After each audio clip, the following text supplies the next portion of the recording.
Today I have so much to tell you, it is hard to know where to start. I've got some very important information that you need to know if you are going to be traveling to the European Union starting in October. Yes, this October. We'll also be talking about celebrity, really exciting news there. We are going to talk about Spellbound, what Princess is doing with smoking and non-smoking casinos. I've got an experience to share with you that I really think you need to know about so that you're sure to add in extra time in your itinerary, and a question for you at the end that I don't know the answer to. So let's go ahead and get started.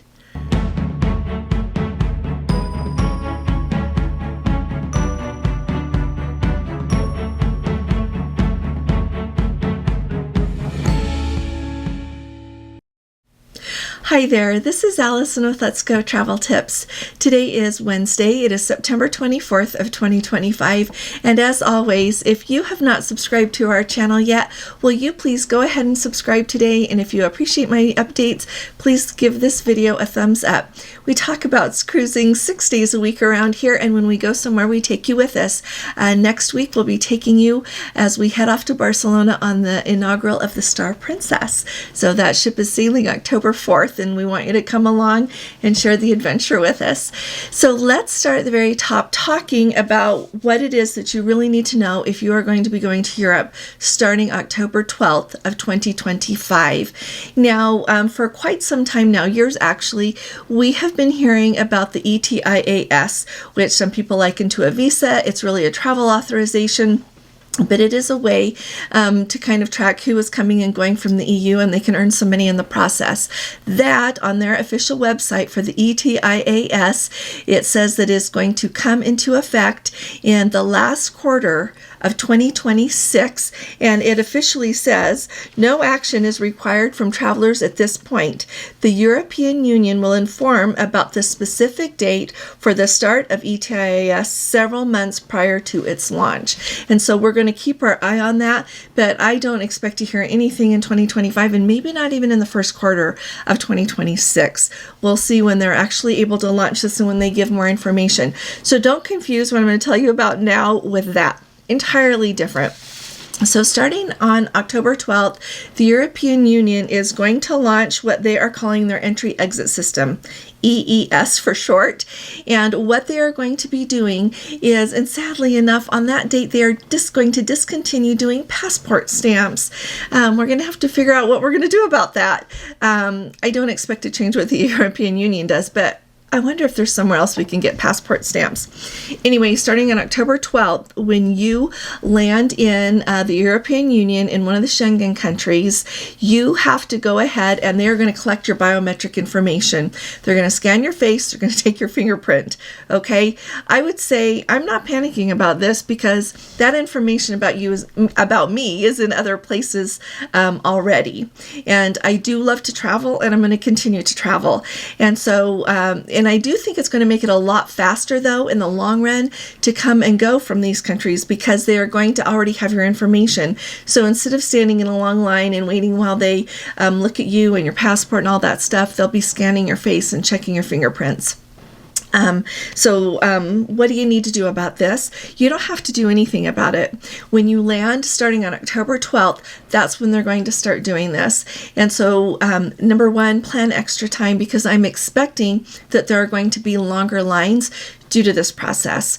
Okay, our flight that goes for us to take the Star Princess inaugural cruise is before then, so we don't get to try it out, but we are going back to Europe in December for our Christmas market cruise, and so I'll let you know what it looks like then. But for now, just know to plan a little extra time, longer lines perhaps as they do this. Be ready for your face to be scanned. Don't be surprised if they're, that they'll be scanning your face, have your hair out of your face, and that they'll be scanning your fingerprints.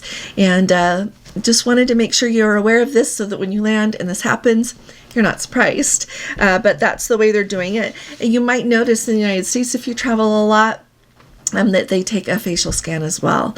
And I know that I had to give my fingerprints when we did global entry. And so And I know my fingerprints are in their places as well. So you know what? I think it's just the way things are going these days. I don't mean for us to be like loosey-goosey with our private information, but at the same time, recognize that they are trying to track people, I believe with the intent to try to catch people that would do harm, as well as to know who is coming and going, and just to really streamline the whole operation. So let me know what you think about this in the comments, okay? Next up, okay, I have been waiting for this. You might remember a few weeks ago when Celebrity, had that priority booking access for their river cruises. It sold out the number of priority booking access tickets that they wanted to sell in 6 minutes. That gives you an idea of the demand for those cruises.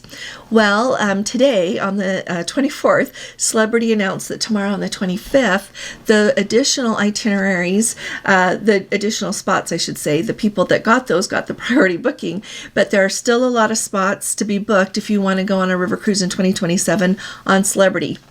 And that is going to open up tomorrow. So if you want help with booking one of those, I'm delighted to help you. I've been on River Cruise, going on another one in December. And let me tell you a few things here that stand out and I think you ought to know. First off, in 2027, Celebrity's just going to have the two ships. One is called the Compass. The other is called the Seeker. If you want to know what itineraries they have and what the pricing is going to look like, you go to celebritycruises.com/river. I believe is what it is. And when you go there, it gives you lots and lots of information. If you want to see the itineraries, you have to scroll way down to the bottom. One thing that does strike me about their pricing is, it is expensive. It is so expensive. I was looking, so they're going to not only do cruises on the Rhine and the Danube in the summertime, throughout the year like we expect, but they are going to do Christmas market river cruises. And you know what? If you think that going on the cruise ship of AmaWaterways for Christmas time, which they do so much to make the experience magical, I'm really excited to take you along on that. Celebrities cost more. So very expensive. Just putting that out there. Do I think it's going to be worth a lot more than what our experience will be with AmaWaterways? Absolutely not. The people that started AmaWaterways are from Europe. They knew the whole experience. They have done an amazing job with that cruise line. It's just been recently that they have sold some of their interest in that, and it's because they want to grow the cruise line. They now have investors and people who are helping them grow. They are going to double the number of riverboats that they have like in the next 5 years. It's huge what AmaWaterways is doing. But back to Celebrity here. They are spendy, so be ready for that when you're looking at it. But if you want some help, I'm delighted to help you. And if you want to book one of those, we've got to be on top of it, because I really do think those are going to sell out in a heartbeat. A lot of people I'm noticing in comments everywhere from Facebook, Reddit, Cruise Critic, all of these different places, there are a lot of people who never wanted to go on a river cruise until Celebrity said they were going to do it. And I think in their mind, they somehow think, well, that'll be more like an ocean cruise. And so we'll have to kind of see. I do want to try one sometime so that I can tell you about it. And I'm really excited. And you know what? Will you please tell me in the comments if you have one of those Celebrity river cruises booked, or if you're going to book one. I'm really excited about the whole prospect. So Princess, historically their casinos have been smoking, and the rule was you were supposed to be seated playing if you were going to smoke, not just coming in there to smoke. I've seen people doing both, but then they started taking the Take 5 lounges on the larger ships, on the Royal class ships, and putting slot machines in there and turning those over to being casinos as well, and taking away that lounge, which really makes me sad. It was a beautiful venue for weddings. It was a great place to relax, beautiful music in the evening, beautiful bar there, really nice. So anyway, what they are doing now is they are renaming that. It's not called Take 5 anymore. It's called Double Down, and that is now the smoking casino.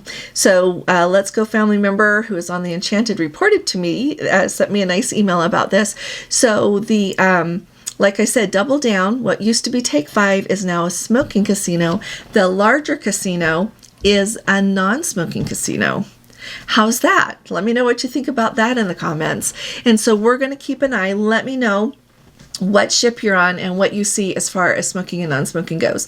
I'm going to pay attention right off to what it looks like for the Star Princess Casino, because when I got on the Sun Princess Casino, I don't even gamble, and what a beautiful casino that is. Really beautiful, but it's a smoking casino. And so yeah, I'll let you know what they're doing on the Star Princess right off. But let me know on the ships that you're sailing. We'll be on the Regal in November.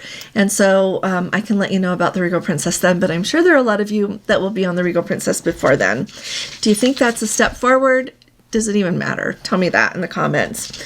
Quick note here.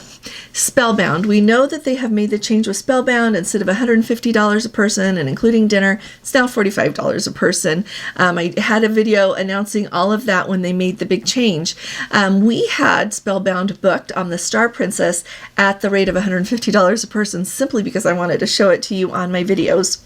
But we got a phone call from Princess and they said, we're canceling that. And one thing I didn't like, they moved it so that like they want us to come at 5 o'clock. I've got to work on that when I get on board the ship because I can't find anybody that can help me with that. They moved us to 5 o'clock on the evening that we had our reservation, and that's our dinner time with our group. So got to work on that. But at any rate, they said you're going to see a credit back for your $150 each, and then they're going to charge us $45 each.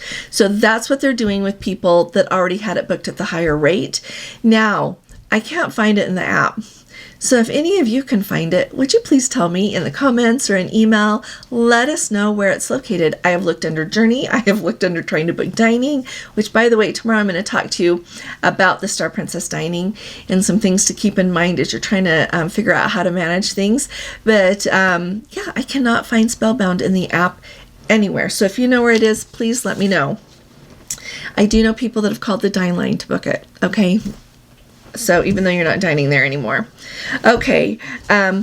Something that you need to know, especially if you do the embarkation, the disembarkation, and you need to use a wheelchair to do that. Alrighty, so you can set it up before you go on your cruise that you want the embarkation and disembarkation using a wheelchair. If you don't set it up, you can still, when you go to check in, you can still go and let them know you need a wheelchair and they will accommodate you.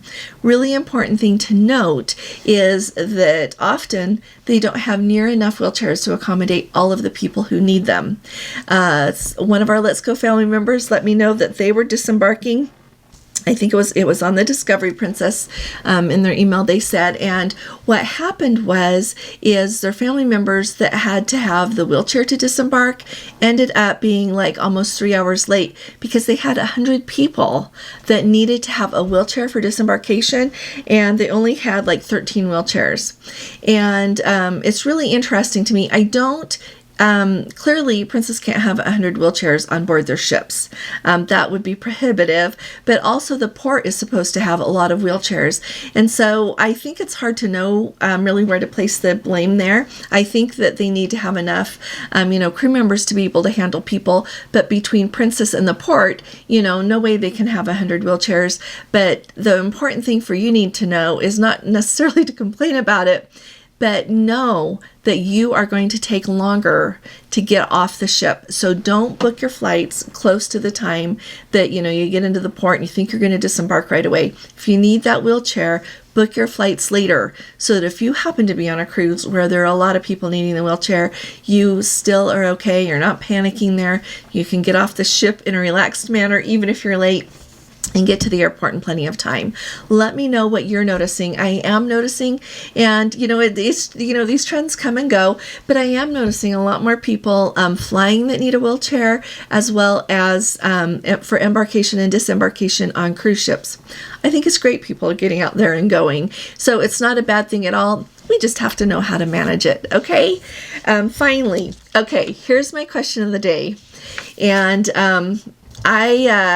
I'll tell you what I think in our live Friday night. Okay, so here's the question. I came across a Facebook post and somebody is buying the Plus package for their cruise. All right. And so this gentleman says that he uses the Wi-Fi, but his wife doesn't use the Wi-Fi. So he is offering one device of Wi-Fi for sale for $7.50 a day. Is that okay? Tell me what you think in the comments. One interesting thing to know about that is when I, if I upgrade to have 4 devices, or Gordon wants to log in using my device, like if we only have 1 device each and he needs 2 devices, so he uses mine, he has to log in using my name and my date of birth every single time he accesses it. Interesting. So if you're going to sell your Wi-Fi, someone is going to have not only your name, but your date of birth. And is it really cool to sell your Wi-Fi? Tell me what you think in the comments, would you? And like I said, we'll talk about this on Friday night. So put in ink Friday night at 8 p.m. for our live. And definitely tell me what you think in the comments.